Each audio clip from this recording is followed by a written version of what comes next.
okay, Ramanuja talk about that, but no, I really want to understand what he means. I want to feel that, He say Brahman is bliss, Brahman is existence, knowledge. Okay, do I want to know about that? Do I want to realize that? Or do I just want to fight with somebody else that I understood better than you? You know what I mean? To get them to agree with you. Yeah, that's the point. And it's not about to say they are wrong, they are right, or this is wrong. We have our way. We just present it. Do a better job of educating yourself. Like, read his books, study his satsangs, listen to his satsangs. Because then, not that you will have no more questions, but your questions will be more relevant and more advanced and more new. And so I went to the room and I prayed to Ramanuja. Please help me to understand what you mean by that. Jai Gurudev. Jai Gurudev. I'm very happy to have you here, Vrishaparva. Thanks a lot. So this is one of the people who are in the knowledge team. For those of you who don't know, we have a knowledge department here at Sri Pittanilaya at our main ashram. And we've been working together now for a couple of years. And I think it's a natural that this conversation would happen, a natural consequence of that. And that means that there are a few more members of the team I still have to interview, but we're getting there. We're getting to complete the set. Yeah, nice. So before we start, I want to introduce you a little bit. So you're from Switzerland, as far as I know. French part? French part. So tell me more about your background before you arrived at the knowledge team where we now work together. Yes, so I had a very normal childhood, let's say. Then I did some study at university. Guruji told me also to go there, just when I met him. So that's what I did. And then I moved to the ashram straight away. But specifically about philosophy, even before meeting Guruji, I never went so much into it, but it was always there. So this interest, very deep interest into going deep into something spiritual, this was there. I wasn't living a spiritual life or anything like that. I was DJ. So DJ? Yeah. Cool. Yeah, that's what I was doing on my free time and studying all that, the science of agriculture and all these things. But yeah, this interest was there. And so, yeah, when I met Guruji, and straight after, I started to go a bit into scriptures and all this. And I guess very naturally it led me to where I am now. How old were you when you met him? I was 21, I think. Nice, okay. But you were already at university at that time? No, not yet. Okay. I was going back to university. So I had all the primary studies. And then for a few years, I didn't do much. I was doing a bit of my own stuff, let's say. Mainly DJ and all these things. And then, then when I started to practice what Guruji was giving, everything came back into place, let's say. So I had a very good social situation, let's say, at that time. I can imagine. Yeah. But let's say I wasn't working much, a lot of free time and all this. So it was a bit messy, going a bit left, right. Unstructured, maybe. Yeah, very, very unstructured. And so when I started to practice what Guruji was saying, especially the Kriya, Atma Kriya, everything came back into place. So that's why I chose, okay, no, I will go and study again. And then Guruji confirmed, he said, okay, yeah, finish that. So that's all. I think that's actually an underrated element of coming on the spiritual path and taking Guruji in these practices. I think sometimes people think, oh yeah, I have developed faith for God or love for God. Like, that's all a big part of it. But I think sometimes just by giving yourself more purpose and clarity, a lot of side effects of just like re-energizing, giving structure, giving direction and then motivation. You know what I mean? Where sometimes a lot of people talk about that they were lacking motivation and then somehow it comes back from getting into this path. Yeah, I think it's very, very important just to keep going with something. Also because I saw many of my friends at that time, they were just doing as I was doing, but they didn't went into this direction of making something with their life. Yeah. And so I saw them over the years, it was just going down and down and down. So it never led anywhere to just stay like that and a bit unstructured, going left, right. I think that's another great example. Yeah, I think sometimes people, especially people who are in this path, especially people who are more monastic, we sometimes look at the success stories that we know from our, let's say, other life, previous life, and we say, oh, could have been like that, could have been like this. And I think we ignore just how many of our, old friends also end up doing nothing with their lives, really. And just important to mention that there are these two sides of the coin. And I think that spirituality is not always something that only brings a spiritual dimension. Sometimes it even cleans up the material one as well. Like it helps organize and motivate the material side of things. Yeah, for me that was the case. When I started, straight away, I got a nice place to live, nice money, good job, good studies. I started everything. Even with my family, everything came back into place very nicely. So yeah, it was a very... meeting Guruji was a very strong thing. Not only spiritually, as you say, but also material life. Full impact. Yeah, full impact. And that's a very beautiful thing also. So what made you decide to come to SPA and to live here in Sri Pittanilaya? So I guess since very, very long time, I had this feeling that even young, I had this feeling, okay, when I thought about like even Buddhist monk and all these things, I had always a small feeling like this kind of life is great. But I wanted to experience many things. And so I came to know about spirituality, the real spirituality, let's say, with Yogananda, Autobiography of a Yogi. And when I read this book about the Swamis, all this, I was like, okay, that's what I want to do with my life. And it was so clear. And it is still keep going on, obviously. And so, because at that time it clicked, but I say, okay, I still want to, not to enjoy, but I still want to, I was very attached to my social situation, the friends I had, everything in this context. So it was difficult for me to move away from that from one day to the other. But then... To be clear, not moving away from the friends, but rather from the lifestyle. Is that correct? Yeah, because both of them are very linked. Because I was always like DJ, so it's always party and all these things. And for sure, some friends I kept seeing even later on at university and all this. But most of them, I saw them mainly at party. Yeah. And so for sure, this goes away, what I mean. Of course. So for me, it was very, very easy. Like there was not anything strange, It was just natural. Naturally, from one day to the other, there was nothing in common anymore, to discuss. And so, when I became devotee, straight away I had this feeling, okay, brahmacharya is something that makes sense for me. And so it was 6 years ago, And Guruji told me to finish my study. So I was like, okay, I will do my 5 years university. And then my plan was to come here, become a monk. And actually, that's exactly what happened. I just did my study. And the day I finished my study, I got the defense of my thesis. And the next week I was here. And the next week, brahmacharya. So it was, So it's many people say, with Guruji, life go upside down and all this. You never know what happened. Yeah. But in my case, it seemed that it was aligned kind of because what I was thinking, it actually happened like that. So I guess your goal and came about. I think Guruji was also... Well, I think I'm not going to present this as a black and white science, but I think sometimes when you have clarity and your goal is spiritually motivated, there is no reason for the life to go upside down. I think a lot of the upside down stuff happens when A, there's lack of clarity, or B, when people are motivated by material goals. And then it's like, well, naturally your life has to go upside down because your goals are upside down.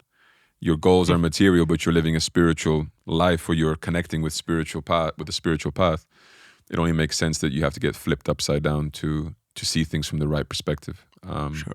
Krishna says in the Gita that one of the symptoms of adharma is that you see adharma as being dharma, right? So makes sense. Okay, so here we are. You arrive at the ashram, and then you get straight into the knowledge team. Well, I was in the garden first. Garden is the baptism for most people. You come here to the ashram, you work in the garden first. But the mindset I had at that time when I came to the ashram, interesting. Before coming, Sadev, which also brahmacharya in the team. Yeah, one of your team members. Yeah. I'll do an episode with him soon as well. Nice. So he will maybe tell the stories. But so just before I was in a pilgrimage with Guruji in Switzerland, and Sadev was there. And Guruji told to Sadev, when you come to the ashram, I want you in the knowledge department. Because it was clear that for years he was doing that also very, very much more intense than me. And so we discussed about that with Sadev. And for me, it was very clear that this Adesh was for him, only Sadev. And so just one day, I was coming back from the garden, and I think Punita at that time, she told me, you will move to academy, knowledge department. And I was like, no, it's not me. It's the other Swiss guy. It's Adam. Yeah. He said, no, Guruji wants you, both of you. And it was crazy because for me, it was something I could imagine. But in 10 years, I was like, maybe Guruji after 10 years, he will say, okay, maybe this guy can do some seva into knowledge, Maybe he like it, And actually it happened so quickly. And I feel so much at my place, and I can really use what I have done. No, it's true. Actually, now that you mention it, I remember when that happened and how that happened. Because, just the conversations I had with Swami Akash, Myron at the time. Yeah, makes sense. So then, ever since you got involved, we have the formation of our sampradaya, the Hari-bhakta-sampradaya, and then with that, the necessity to create a structure around that, to explain what it is, what are our tenets, what is our philosophy about. And so we've been undertaking this project to create a siddhanta for our sampradaya. And it's something that, of course, takes time. It's not something that you just manufacture in 5 minutes. Sure. And so we've got we've had a whole team working on it. Myron's been pushing for that a lot, and I think the whole team around him. And you've been one of those persons. And I think in this process of compiling this siddhanta, one of the things that I'm curious to hear from you is what has been your realization or understanding about the role that knowledge and Shastra plays in the life of a devotee. What can it unlock, in a sense? Because I have my own perceptions, having, I'm working now with this. I was thinking about this the other day, more than 10 years now. And it's been a really interesting evolution, because I started doing this at a time when Bhakti Marga people had zero interest at all in knowledge. I can imagine. Nowadays, we're more mature. I think there's more interest, there's more openness. I mean, the fact that you are here and doing what you're doing is a sign of that. At that time it was completely different.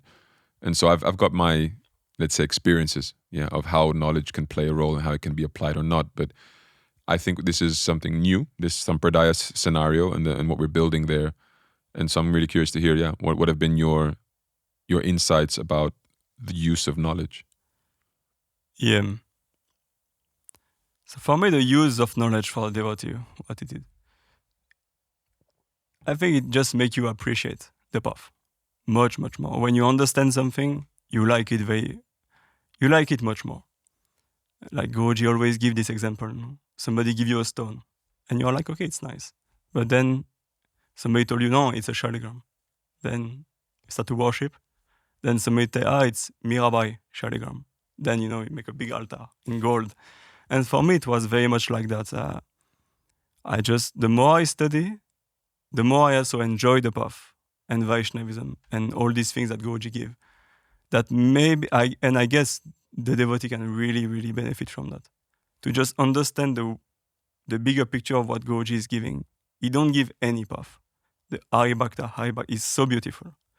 The life of all these saints, but not only the life of the saints, but also the philosophy that go around, is very, very beautiful. Would you position love as a necessary pre-requirement for love? Knowledge is a pre-requirement for love? No, for sure not. For the most intense form of love, for sure, a certain understanding might be very useful. Mm-hmm. And we see that in the path. But I don't think it's needed in a way. We see many, many saints, just by simplicity, humility, they go there. So, but a basic knowledge, yes. Yeah, the basic, yes, for sure.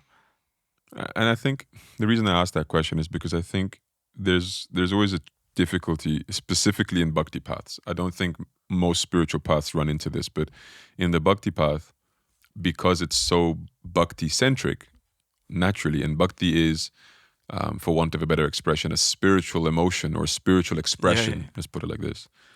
People tend to think it's something just completely unrelated to the brain, and knowledge is related to the brain. So it's like, I'm trying to move away. And Guruji says the famous expression, the journey, spiritual path is from the mind to the heart. Yeah. And so I've had to fight that for years, because people's interpretation of that is, I'm moving away from my mind towards my heart. So therefore, why on earth should I read Shastra? Why on earth should I listen to philosophy? Because I am feeding my mind if I do that. And my answer has always been, no. that knowledge in Shastra is the fuel for the car to go from the mind to the heart, like for that journey to happen. And so what you're saying about knowledge being a thing that helped you appreciate, I will back that up 100% from my point of view also. However, I think there is another side to that coin, right? Knowledge also sometimes creates problems. Have you seen any of that? It can be. For sure it can be. And we see that in many paths, like it can be very dangerous also. To just go into study and trying to, how to say, just trying with logic, to apply logic to everything. And to try to, is basically to use the Shastra as a weapon, to fight against something. Then nothing makes sense. But tell me more about that. Like, what's your experiences with that whole, like, the conflicts that exist? The conflict. In Bhakti Marga, we don't really have that. Yeah. So here we don't really see that. It's not, we really don't see. But yeah, we can see in the Vaishnavism in general, it's very, very, very Shastra-based. Very, very scriptural-based. Sometimes we think only the Advaitin, the Jnana Marga, they are the only one who study, but actually not. Bhakti path is maybe the deepest study are done there. And if the study goes too much only in one way, only to feed the mind, only to understand, but the sadhana doesn't go, we don't practice sadhana, we only study. Or we study, but we don't like each other. We don't want to spend time with devotees, or we want to fight again. We are the best, these kind of things. Then knowledge is very, very dangerous because you just use it for nothing. And then it becomes useless because the essence of the scriptures, you get the word, but you don't get the meaning of it. And so then you don't appreciate anything. You just go against different movements. And that we can see in Vaishnavism. That's one of the sad things, let's say. It's in the same way is the most beautiful, let's say, religion that you can have for me. It's really one of the most beautiful things you can do. To be a Vaishnava is the highest thing. But at the same time, in Vaishnavism, there is so many fights. And it's mainly Shastra-based. It's mainly because I have this Sidhanta, you have this Sidhanta. And this is nonsense. For me, this is a complete nonsense.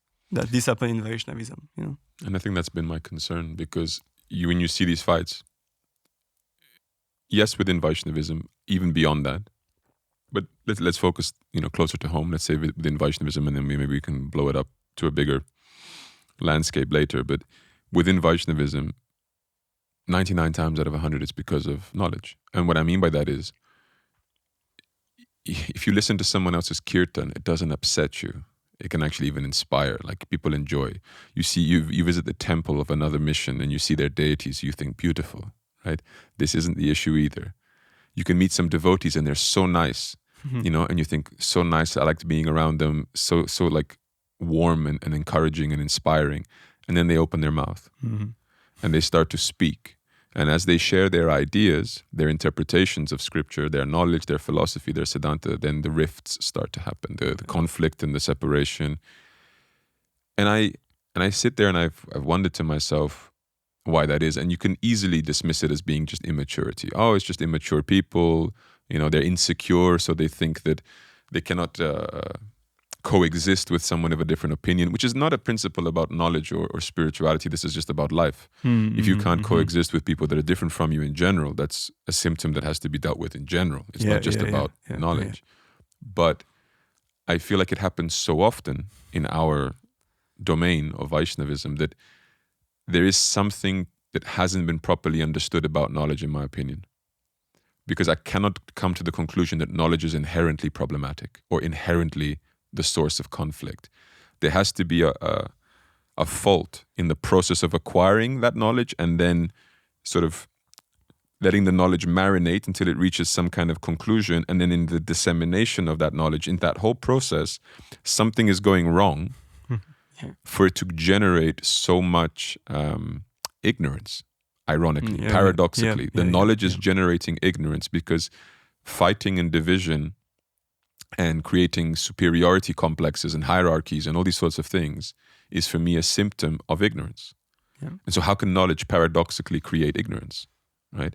Now, I haven't pre-discussed this with you, but I'm curious to hear what you think is the part that goes wrong, if you agree with me, in that process, because it is the fact that a lot of these conflicts are knowledge-based or Shastra-based. And so what do you think is really happening that is causing so much division instead of coexistence?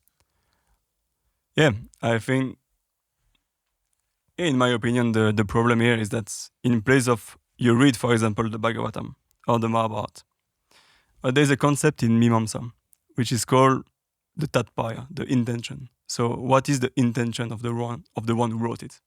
And we saw Vedavyasa wrote with the intention of all of us to profit and to go inside of us. Like Goji always say, now go inside. And so I guess that is missing. In place of using the Upanishad, the Bhagavad Gita, the Mahabharata, the Bhagavatam, to get some clarity in our minds, and then going inside to understand, okay, this outside reality is not that great. To create some detachment, to create some love for the people, and then to go inside. I guess in that way, there is no problem. That's the right use of it.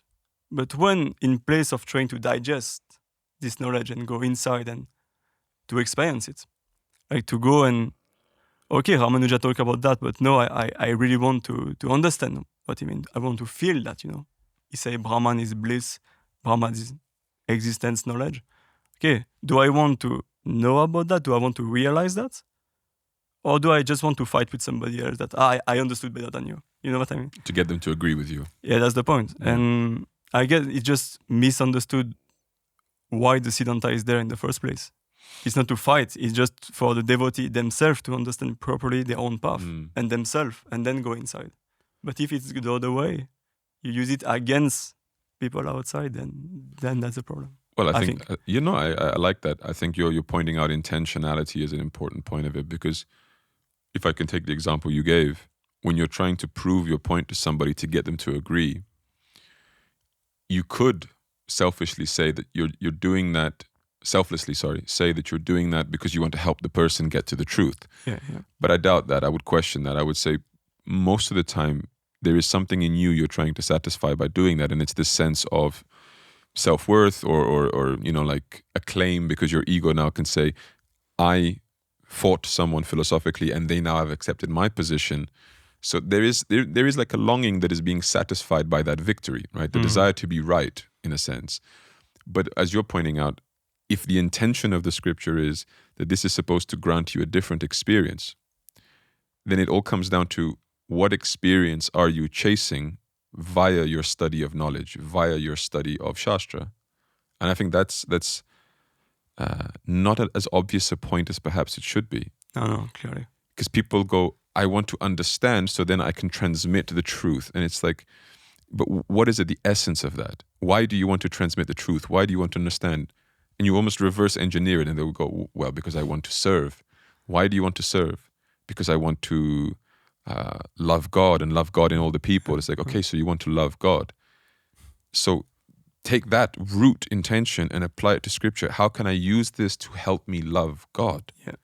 And if you chase that, it's very difficult to imagine how that leads to shouting at someone because they read scripture in a way differently to you.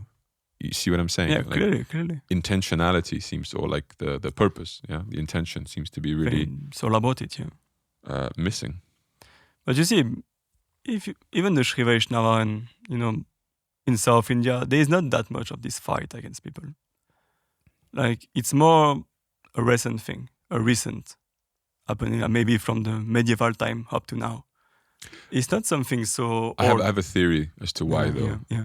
I think it's just because as the world has developed, travel has increased.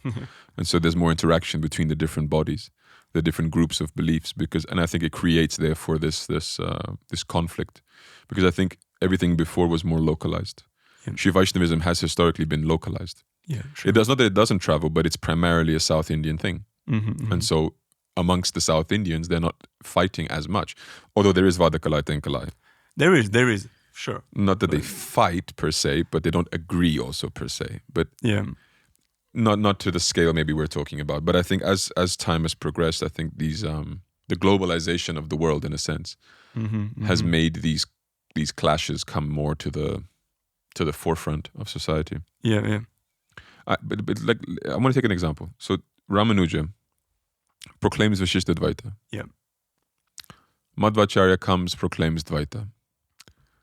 What do you think he was doing there? Do you think that he was motivated by a refutation of Ramanuja, in a sense, or rather just his own exploration of truth? Like, because for me it's very different. You see what I'm saying? Like, one is I'm arguing with someone, the other one is I'm just expressing what I feel and see. And these are very different spirits. What do you think happens there? For Madhvacharya? Yeah. I think he was a great devotee, for sure. Even maybe some avatar himself. Mm-hmm. And he came here, he has his own view on things, on bhava, on rasa. He saw reality in a way, he perceived reality in a way. And so for sure he made his own philosophy, Dvaita, or what of that. And so Dvaita, which is duality, for sure will not go with Advaita. And so at that time the clash was quite strong, let's say. And so he had to, he wrote many books which are quite aggressive actually, against the Advaitin. That's why I question, like, what do you think the spirit is behind that? I think the spirit is to bring the worship of God to, he wanted to, I guess for him, the people who were going to Advaita, they were losing themselves. And so he wanted to fight against that, to bring people to Vishnu, to Vaishnavism. I guess that's what he was doing. The reason I want to highlight that is because there's this, as we're creating the Sampradaya, the Sidhanta, all of this, one of the things that we naturally get, we discuss about and we get some pushback from is that we are Vaishnavas, but we are unorthodox Vaishnavas in some sense because we're not trying to conform to the letter of the law. We are consciously questioning it, not rebelling against it just for the sake of being new and exciting. No, we are questioning what is the real principle behind this? What is the real intention, as we're saying? And we are finding inconsistencies, perhaps, is one way to look at it. And this is one inconsistency that I found, and I want to talk through it with you to see how you look at it. There's a lot of this talk of these traditional sampradayas, 4 sampradayas. Yeah. And I've addressed this before in different podcasts with Myron and different conversations, but I want to make a different point about it. When you speak to respected Vaishnavas from any sampradaya, they will talk about these 4 sampradayas in a very respectful way. So generally speaking, at first contact, they will not disrespect, they will not say, oh, this is some bogus philosophy or whatever. Let's say that they will say, no, it's good. They're all, you know, some version of the truth. Sure. Yeah.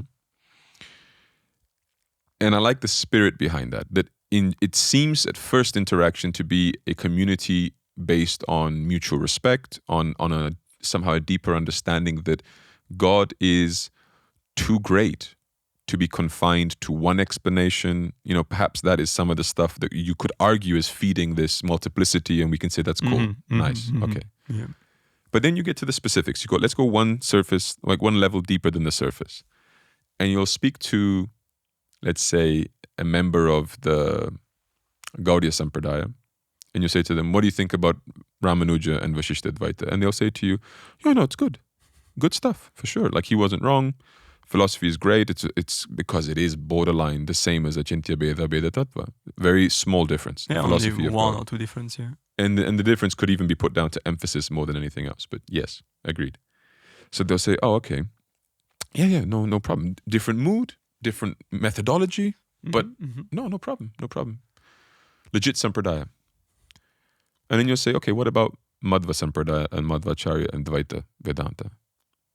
And they might be inclined to say, oh, yeah, like, again, different methodology, legitimate. But when it comes to the philosophy, they're going to have to say he's wrong. Yeah. Because if they say he's partially right or right fully, one cancels out the other, right? This is how the mind at least works. Or if we're talking about knowledge, we're talking about mental frameworks of understanding. So the light can't be both on and off at the same time.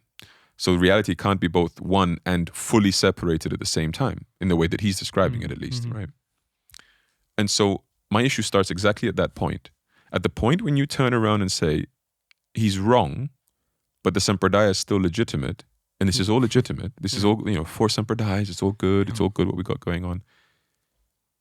I find it to be intellectually dishonest, and I find it to be problematic in the sense that what is it that we're supposed to understand by that? On the one hand, there is a desire to unite the various different positions and say it's okay that there are more than one way of approaching God. And on the other hand, anything that isn't your way or deviates a little too much from your way, it's just wrong.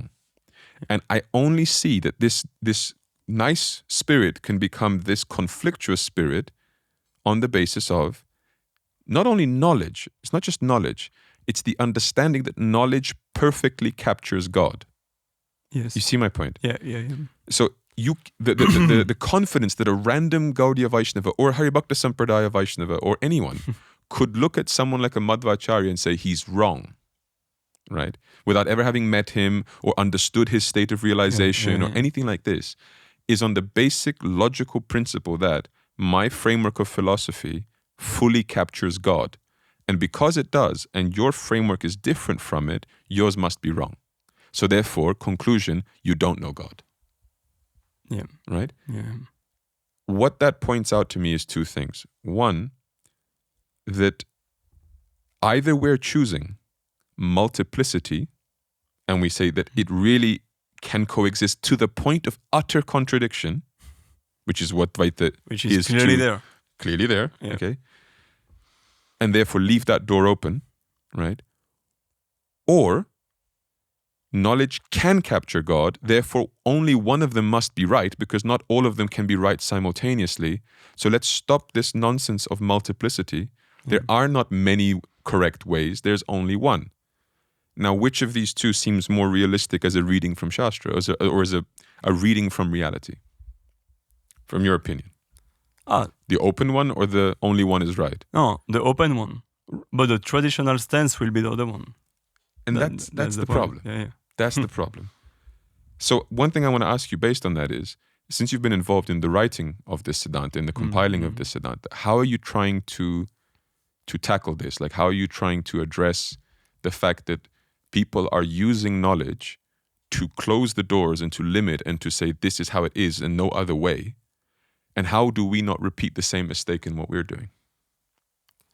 Well, first, in the Sidhanta, we don't address the other philosophy. So we don't have a chapter on, let's say, Dvaita philosophy, Vishishta Dvaita, Swabhavika, Beda of Nimbarka. We don't have these kind of chapters. It's more that we can use some of the elements they have that are very nice and that Guruji talked about. We can use that. But it's more to say they have their own way and we have our way and we present it in that way. So we don't create a conflict between the Vaishnavism. There is a small part on Advaita Vedanta, because Advaita, for me, it has a bigger problem. Because if you see the reality as in an Advaitic frame, for Bhakti is very difficult. So this is a different problem. So we have a small section on Advaita. Why Advaita is not the philosophy for us. But the other one, we don't address them directly. We don't do this kind of Purva-paksha against the philosophy of Vaishnavism because we don't want to do that. And I guess the core principle for Guruji is to not do that. Is actually to, and it's not about to say they are wrong, they are right, or this is wrong. We have our way. We just present it like that. The way Guruji explained, we try to find in Shastra, and we try to put it together and show, okay, that's a way that stands, that explains properly the meaning. And then, yeah, there is different philosophy, but so they will all say that they have the truth. Right. For example, Jiva Goswami will say Ramanuja is great. In the Satsandarbha. I don't remember which one, but he will say Ramanuja is right, is great. So he used a big part in the Paramatma-sandarbha. He used a big part of the Jiva Tattva from the Sri Vaishnava. And he said that's amazing. But then he said, but Ramanuja is wrong. Because we have a better philosophy, we have a better understanding with the Shaktis. And so this we will not do, and we don't want to do that. We don't want to make this separation, because Adi Shankar he make a nice point in his Brahma Sutra Bhashyam. He comment and he say, you can have the best philosophy, you can study Nyaya, logic, you can study everything, and you will come to your philosophy, you will bring, and it will be without fault, perfect. And then the next person, 10 years after, he write a book refuting that, And so he say logic fall in the face of God. The logic is useful only up to that, that point. But beyond that, and so that's the mindset, that we can present something based on the experience of Guruji and Shastra to explain that it's the same. Basically, the message is the same.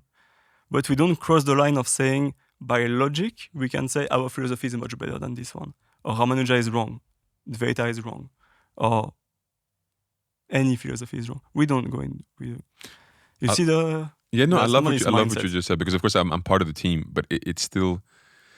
A lot of this is just assumed between us, because we know we're all raised by the same guru. But at the end of the day, that exact explanation of logic takes you to a certain point, and then it falls down in the face of God. I wish more people would adopt this understanding and not see that as a cop out, or not see that as like, oh, they're just not understanding something. No, it's precisely because, in my opinion, it is being understood. It is also being understood with its limitations. Yeah. There are limitations. The mind that I have that is understanding the material that is being fed into it is also limited. So the tool is limited. The method of communication, be it verbal or be it in writing or typing, is limited. So the principle is that if God is unlimited, at some point my limitation has to hit a wall, and God must exist beyond that wall also. So what I'm understanding is of God. It's not that it's false. Yeah. So what we're presenting, it is a proper cognition of God. But we also realize that He also exists beyond that cognition as more than is what is being presented. And the way we would then reconcile the other sampradayas is the same thing is happening. They are cognizing God up until a point of their logical limitation, and then He exists beyond that point also. So it is possible for simultaneously different people to see God, the real one God, in different ways, to the point that we hit that wall of logic, and He exists beyond that point of logic. And so this is one way of reconciling. It's by accepting the limitation of the mind, of the tools of communication, of the tools of understanding, and then saying, therefore, the coexistence happens. Not because one is right and the other one is wrong, or because it's just more friendly to have many different options. It's like, no. Because ekam sat viprabhuta vadanti, right? It's one truth, but spoken of in many ways. That's the key. Now, to make that happen as a actual lived reality, then yes, I'll bring back the comment I made earlier about maturity. You need maturity and wisdom. And then I connect to your point, sadhana. You don't get that maturity and wisdom without sadhana. You have to follow the sadhana, and then you get there. Okay, so another question I have for you, now that we've sort of clarified that, the way to reconcile contradictions. You're famous. I like this topic very much. That's it. Vrishaparva, he's famous for reconciling differences in different, not only in Shastra, but in Guruji's statements. So Guruji says go left, next day he says go right. If you want to know how to solve that conundrum, please speak to Vrishaparva. Always, Always available for that. Reconciliatory counseling. No, what I was going to ask is, so as you've been studying, speak to me a little bit. I'm curious to hear, like, what body of literature has been most sort of inspiring for you? Is it the Gita? Is it Upanishads? Is it Puranas? Like, what are the insights and like different experiences that you've got, or different insights from reading these different bodies of literature? Because for me, it's quite different, right? So maybe I need to give a bit of context for that. Like, for sure, when I became devotee, I was very attracted. I remember first time I went to this book store in Geneva. And I just went there and I saw this book. I was with my ex-girlfriend at that time. And I saw this book called 108 Upanishad. And I was like, I need these things. I mean, that I need that. And so there was this samskar, let's say. Yeah. So for the Upanishad, the Vedic things, I always liked it.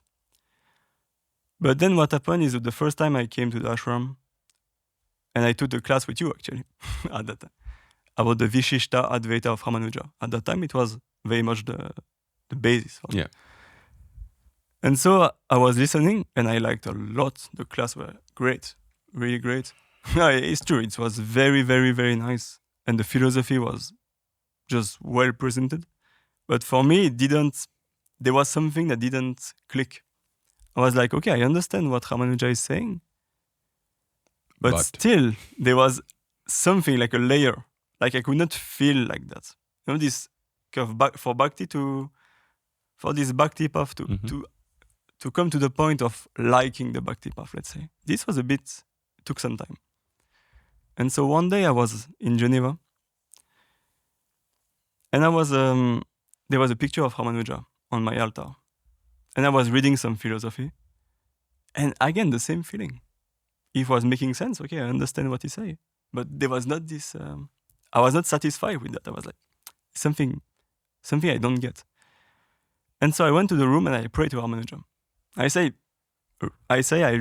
please help me to understand what you mean by that. Why you wrote all these things, what is the meaning in that, the Vaishnavism, bhakti and all these things. And in the next 5-15 minutes, it just clicked. And so the feeling for that started to come. And I start to lose the taste for all this Advaitic stuff, all the Advaitin, all the non-dualistic, pure consciousness things. I don't know from where I had that, but it was there. And from that moment on, it kind of went away, step by step. And so to answer the question, just to give the context. Yeah, of course. Then I start to read what Ramanuja wrote. And so Ramanuja, he wrote many things, but there is the Vedanta, which is one first book that I read from him, small book on the Upanishad, small commentary on the Upanishad. So very, very technical. So I didn't get everything, but I didn't get everything at that time, but very interesting. So I started to get into that. Then Swami Revatikaanta sent me also some documents on Vishishtadvaita. Then I went into the book Vaishnavism. And so then on the Gita. So the first one was the Gita. Bhagavad Gita was very, very inspiring for me. But I have to say that the Upanishad, when it comes to Upanishad, I always find something very deep into that. That the state it puts you in when you read these things, it's very raw. What you say? Raw. Yeah. There is not much stories around. It's very truth, just given like that. And I always liked that stuff, the way it was direct. Very direct, and there's not many tricks to do. In the Purana, it's more difficult. You have to know the story. You have to extract meaning. Yeah, you have to get the meaning. There is poetry. That's a topic. That's a topic. Can choose this meaning. Can choose this meaning. A lot of gymnastics going on there. I love the Bhagavatam, but the Upanishad, I always see the Bhagavad Gita and the Bhagavatam. Okay, I can say like that. I always see the Bhagavad Gita and the Bhagavatam as an explanation of the Upanishad. Mm-hmm. You see, that's the mindset kind of. And so even the Upanishad, they are very dry by themselves like that. They become alive through the Gita and through the Purana, but it's the same truth. So I always try to see, like in the Purana, okay, this Lila of Krishna, but what does it represent, What is why Vedavyasa choose this Lila, Yeah. Krishna, he play thousands of Lila. Why this one? Why Damodar Lila? Why he put it into writing like that? So that was so for me, the Upanishad is something I like very much. And all these Vedantic things. I love all the Bhakti saints. I really like very much Maharashtra, South India, North India. Even Jiva Goswami, the Gaudiya, I also like very much. But I have a specific feeling for all the Vedantic saints, like Raghavendra Swami, Jiva Goswami, Ramanuja. And the writing they have done is great. Yeah. I want to point out something that you said, because when we look at the Bhagavatam, and as you said, that why did Vedavyas pick this story, for example? Mm-hmm. It's something I've highlighted because you have people in society today trying to do deeper commentaries on scripture, and I did a video on Jordan Peterson, and one of the things he is pushing for is this idea that the Bible, even though it's a compilation of stories, it wasn't compiled arbitrarily, it wasn't done randomly. Like, it's very specific which stories were included and how this whole corpus was shaped over time. And he sees it as a reflection of society and humanity in general, and a commentary on humanity. And this is what, the Bible captures the spirit of humanity to some extent because of that, right? Of our evolution and our progress. And I was saying in that video how the amazing thing about the Vedic literature is that God himself incarnates as the compiler of his own stories. Like, he doesn't even leave that task to man. Yeah. He's like, let me tell you which of my stories you should focus on. Because the Bhagavatam says that there are many more incarnations than what is spoken of there. Yeah. There are many more leelas than what is spoken there. Sure. So you're absolutely right. And I've always been fascinated. Why these, right? Why you want us to know about these and focus on these and meditate on these? And so what it does to me is that it instantly pushes me to look beyond the surface. Like, there clearly is profound value to be extracted from these stories. And I agree with you that in the Bhagavatam, it takes work, because you have to meditate on it, almost interpret it, try to understand what are the lessons I can extract from this. Whereas the Upanishads is Mahavakyas, it just throws it in your face. Here's a statement. Tattvamasi, deal with it. Right? And you're just like, okay then. Yeah. So it's another way also. You have to unpack that statement also, but it's a different way of going about it. And I just think this is a really cool point, that God himself compiles the stories about God, and that this is somehow curated for our benefit. And I really wish people would engage with the Bhagavatam, with the Puranas in general, from that mentality that God handpicked these stories for me to know them. And so therefore there is something that he wishes me to understand by them, right? Through them, in a sense. So that's one point. And then when you mentioned that the Bhagavad Gita was very sort of inspirational, but at the same time it brought the Upanishads to life, or it has the Upanishads as the foundation. So I want to make a comparison based on that, so that the devotees of Bhakti Marga can have an easier time getting more affection for knowledge. Let's put it like this. Yeah. The same way that the Upanishads serve as a foundation for the Bhagavatam, for example, or the Gita, and then the Gita they're a bit more, story-based, or a bit more flowery, a bit more, let's say entertaining and beautiful, but, they also counteract, they're built upon the foundation, let's say, of the Upanishads, and make the Upanishads also great.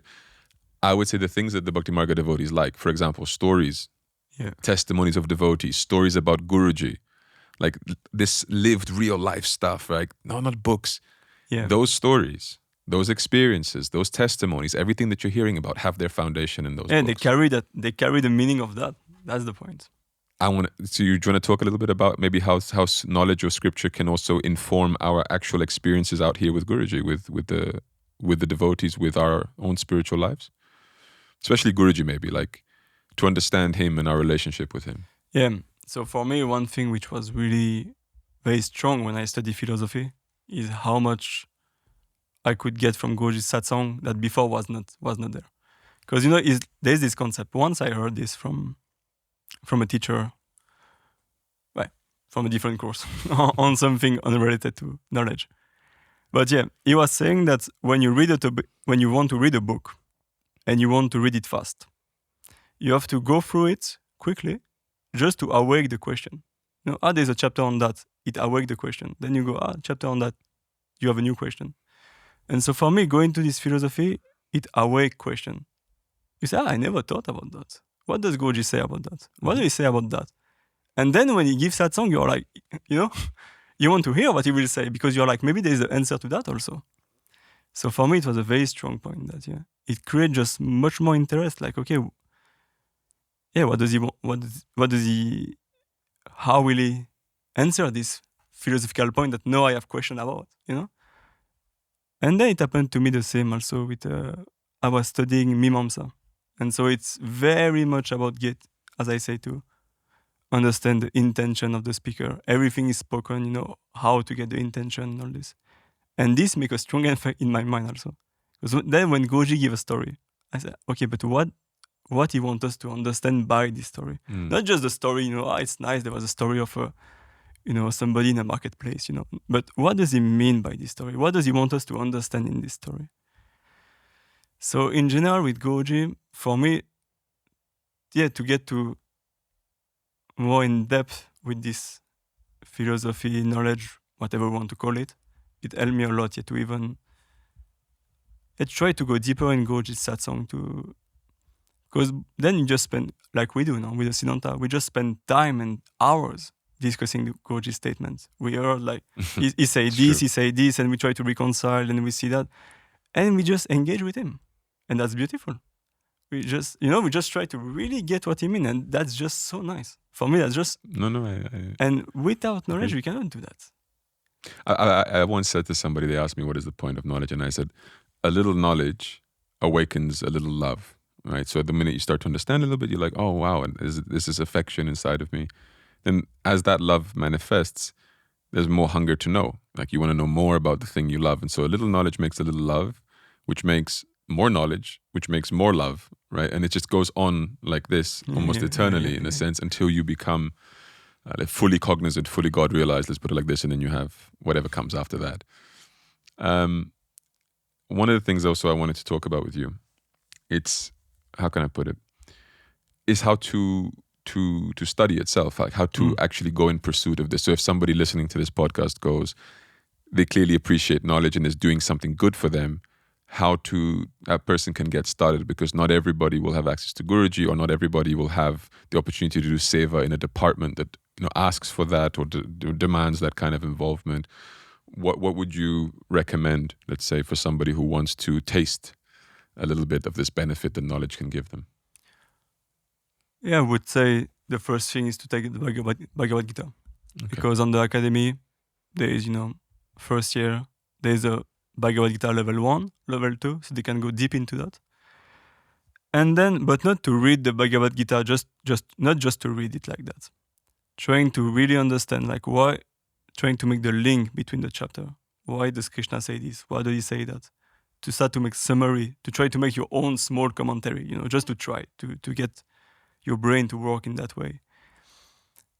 And then to read about philosophy, Vaishnava philosophy. And I guess the best things to do in this case is to read about, for sure the Sidhanta will come out. But until it come out, I will say some books, like there's a book called Vaishnavism now from Srinivasacharya. Mm-hmm. This kind of book who just talk about Vaishnava philosophy, especially Sri Vaishnava. I think that's just great to start.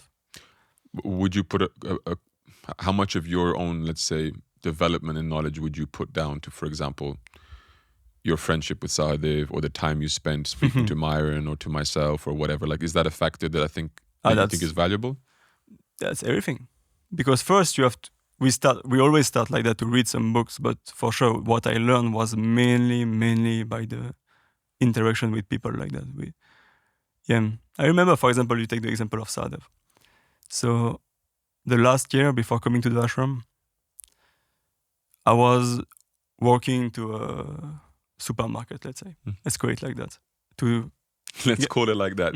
No, I don't have the... It's really a supermarket. He's not going anywhere else and disguising it as a supermarket. I don't remember how you call it in English. Like, it's a very... Yeah, whatever. I'm teasing. And so I was spending time there. And so, at the same time, I was reading Jiva Goswami, the 6th book of Jiva Goswami. Yeah. So my day was like, I start in the morning, and each time I had 15-minute break, like a tea, I just go alone at one table, and just reading on Kindle, reading the book, Sandarbha, and then I discuss with Sahadev on Telegram, this one. And it's just, what does Guruji say about that? And so, the interaction with people is just, this is the most important, but first the effort has to come. First, we engage, and then we can discuss that with people who have studied these things, or, Yeah, the reason I asked is because for me, that was my number one thing. Yeah. Like, of course, my motivation for getting into this was purely from Guruji. Mm-hmm. Came from him, was about him, serving him, all of that. So that's clear. But then, like, the way it really gets fueled is, and I tell this to people, you have to find a purpose for your knowledge. What are you going to use it for? And if you're not becoming a teacher instantly, then you need to find another purpose for it, right? Yeah. And so I find that just by making it a topic of conversation, I need to know what I'm talking about to make it a topic of conversation. And if I talk about it with somebody else who has the same interest, then in that conversation, so many things always come out. Because you expose where you don't have good understanding or where there's a difference of understanding, and that pushes you to find which one of us has the right understanding. And you just keep sort of going. And I think it really drives you deeper and deeper and deeper into this domain. And then it's just like we said earlier, you got to watch out for the misuse of it and the ego that can come up and tell you that you have captured the totality of God's understanding. I know. Right? This is the worst thing that can happen. Myron loves that. He loves emphasizing how we should not use that language. I know. Yeah, right? that's the worst thing. But I guess that's the sadhana, where the sadhana come into play. It's like just humility, context, humility. These things are often missing from the people that are knowledgeable because they have reason not to be humble. This is the thing. The problem with arrogance is that the better you become at anything, the more reason you have to be arrogant. Yeah. But of course, you have to watch out for that. Yeah, sure.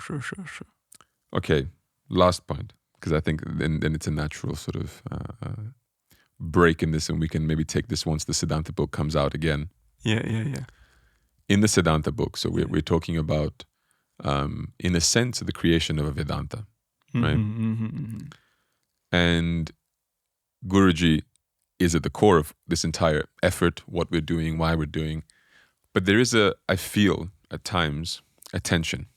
And the tension in this between the whole team and the effort that we're trying to do is Shastra says something, Guruji says something.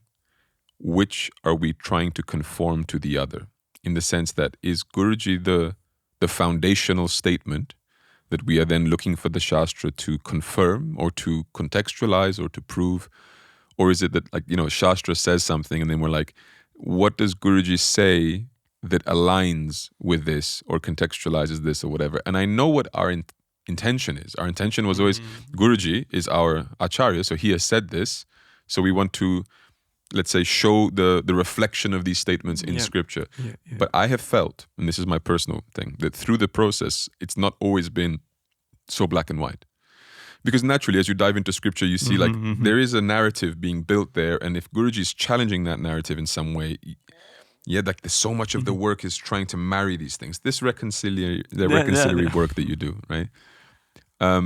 Maybe speak to me, but mainly to the audience also. How do you see that relationship between Guruji and Shastra about authority? Like, what comes first, and what is the angle that we're taking this from? You know what I mean? Yeah, no. There is no question on that. Guruji is the authority on that. And maybe if I may, there's a nice story actually because in the Mahabharata it comes. Because if I say that, like, Guruji is the authority, many people will watch that and will say, "Oh, what? Yes, what is people this? will criticize. What is that? They follow the enlightened master. They don't answer the criticism. Pretend I have criticized you now. Yeah, no, they don't follow Shastra and all these things. But I was reading that in the Mahabharata. It's actually just so beautiful because we see Yudhishthira. Yudhishthira was the son of Dharma. He's Dharma himself. So when Vedavyasa wrote about him, is to show what he wrote about Yudhishthira. We can see that he knows what he's doing. Yudhishthira knows what he's saying. And so there's this famous story about the Yaksha. Yaksha Prashna. So there was this Yaksha. Or you will call it in English. Not entities, but... Yeah, well, entities not bad. Elementals? I don't know.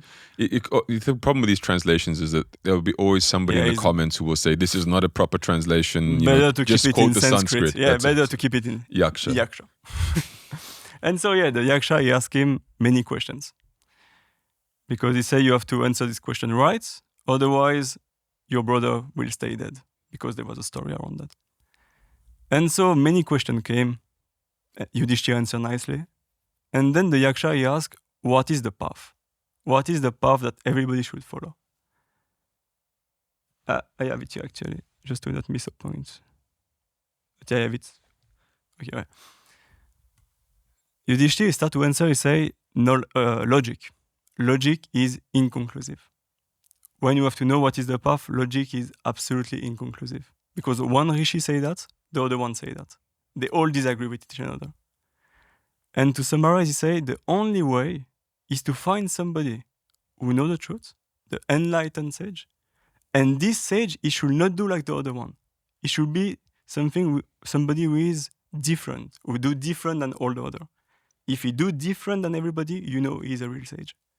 And because you have to find this person, and this person, he has the truth of Dharma in his heart, and you have to follow what he say. And it's Yudhishthira speaking, so it's not like, some random person. Yeah, and so I think for the Sidhanta, that's the concept. Guruji is this person who has Dharma inside his heart. He know everything about that. And so what he say? As you mentioned, I like the reconciliation, but for me, I never saw, and that's maybe a bit my own opinion, but I never saw so much of, in Guruji's satsang, for sure, the mood change. There is sometimes Vrindavan, he will talk about the Goswamis, then Guru Nanak, then Kabir. It's obviously different style, They don't approach Bhakti in the same way. Yeah. But for me, I always saw the line in Guruji's teaching. There was something that I can find in all satsang from 2012, 13, 14, up to now in the Shandilya Bhakti Sutras. And this line, for me at least, I was just trying to follow that, to try to extract that, and to make this into the Sidhanta, the core of the Sidhanta. And then, does I have to put this above the Shastra or Shastra higher? For me, there is no contradiction between the two. They just say the same thing. For example, one example Guruji always give is this identity. You lose the identity like the river inside the ocean. And it's actually a verse from the Mundaka Upanishad. This kind of thing. So for me, it just fit perfectly. This line in Guruji's teaching and the Shastra, they just melt perfectly. So I didn't have to thought so much about, do we take more what Guruji say or more what the Shastra say?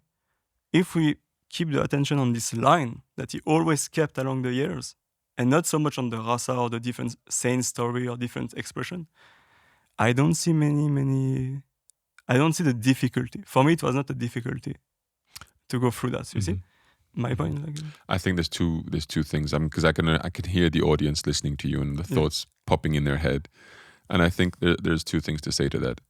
Of course, this is predicated on, as Yudhishthira said, finding the enlightened sage, and that is quite subjective of how to identify one. He's given a symptom of the enlightened sage, that he doesn't do what everybody else does, in a sense, right? Yeah.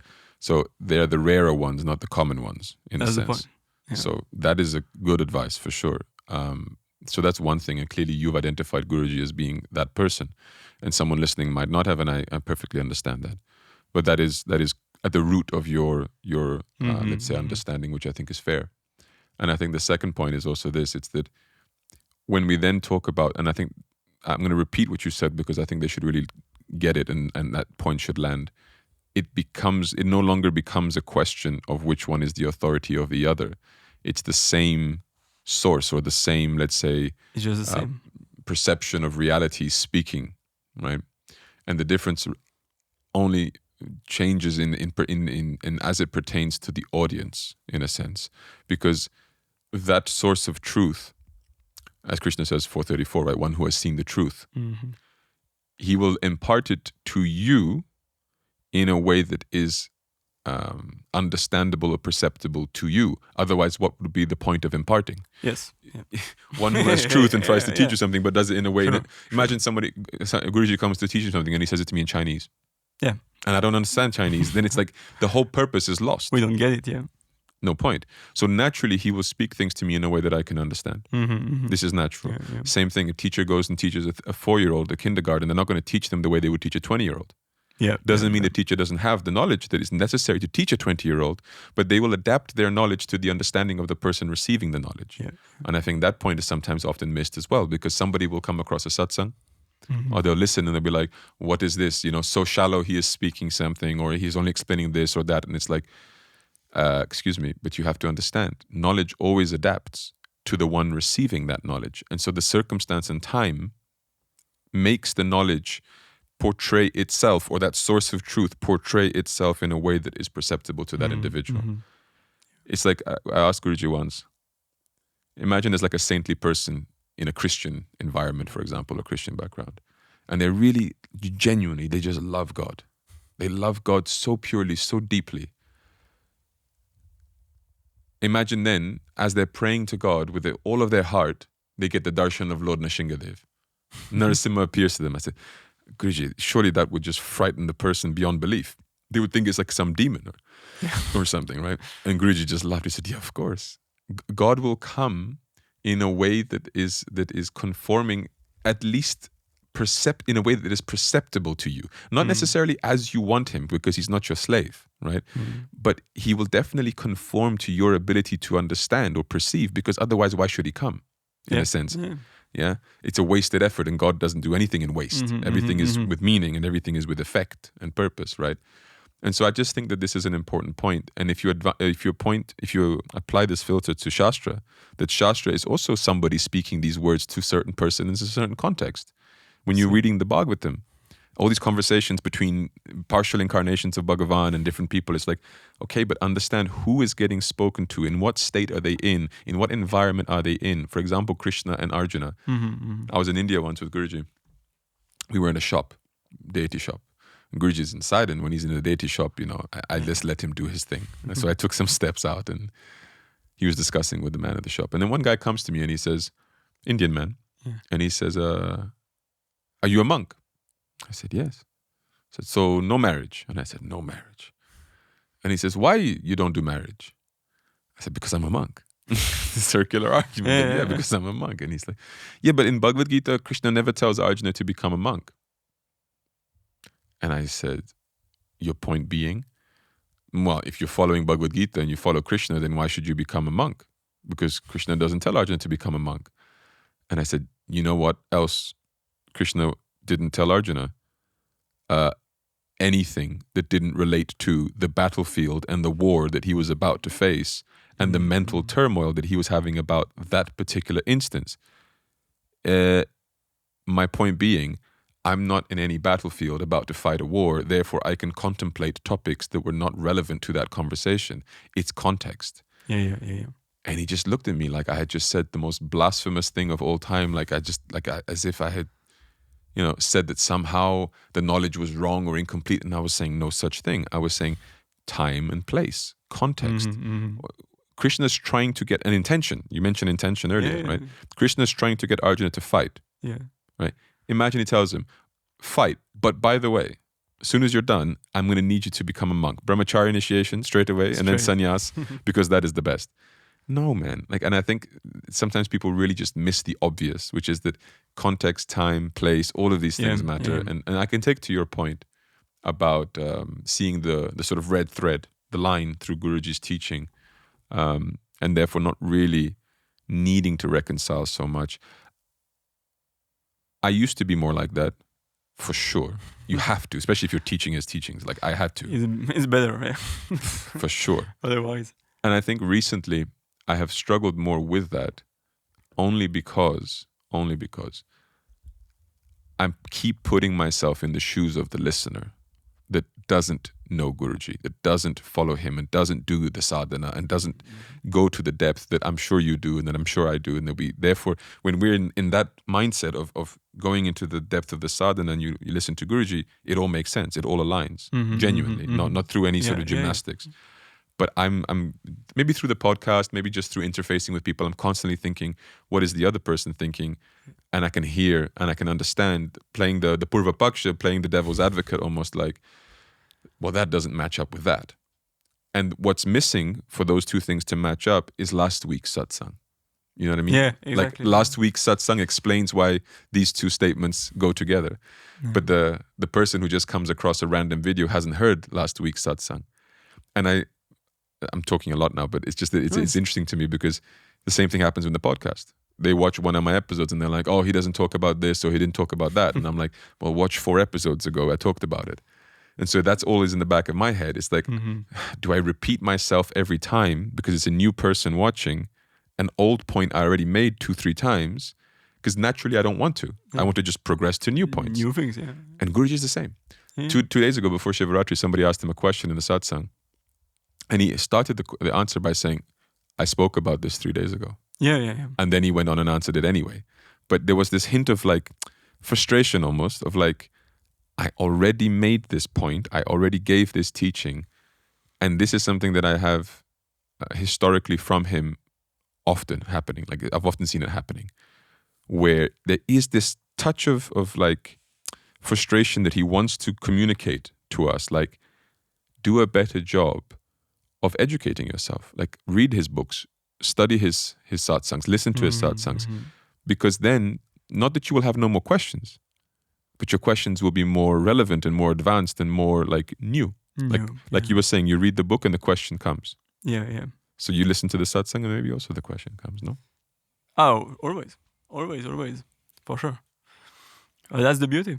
Nice. Of Goji, the way he talk, and it's nice because with Goji we cannot fall into this trap of thinking you know. No, that's for sure. And that's the most important things, because maybe that's why in Bhakti Marga it's not like that. Yeah. We are not like trying to fight again with Shastra and all this. Yeah. Because Goji don't allow these things to happen. He just can't. I guess that's the important thing. I'll never forget. There was a satsang in the temple where he said he was really in a fiery mood. Yeah. I don't know what happened that day. And then he was just saying in the satsang like, and you people don't understand what my purpose is. I'm here to hammer you. I'm here to hammer you. To challenge your ego, to hammer you, like to, chisel you into a diamond or whatever it was he said. And I will hammer you until you get better. And then even when you're perfect, I will still hammer you. I'll keep hammering you. And I remember listening to this and I just smiled to myself. And I was like, I knew this was the truth. I knew that there was never going to be a day where the hammering stopped. But I was laughing that he just openly said it like so forcefully. And he's like, and even when you're perfect, I will hammer you because I want you to not get proud about being perfect. So I'll still hammer you. And then someone came to me right after the satsang finished and they said to me, but Swami, then how will I ever know that I've actually achieved something and become good? Because if he keeps hammering me, I'm going to think that I'm still doing something bad. And I'm like, that's the point. You're not supposed to feel like, I've got it. I know it all. I'm the best. I'm perfect. That's why he's hammering you, to make you not feel like that. That's like. And they were looking at me like, oh wow, it makes sense. Cool. Okay, well, I'm happy with this. I think it would be a very nice conversation to have again once the Sidhanta comes out. Sure. So then we can maybe talk about some of the chapters and maybe like unpack it a little bit. By then, I'm thinking maybe we can do like a studio adaptation. So that we can have a few of us maybe discussing at the same time. That can be... Bring Myron, bring Sadev.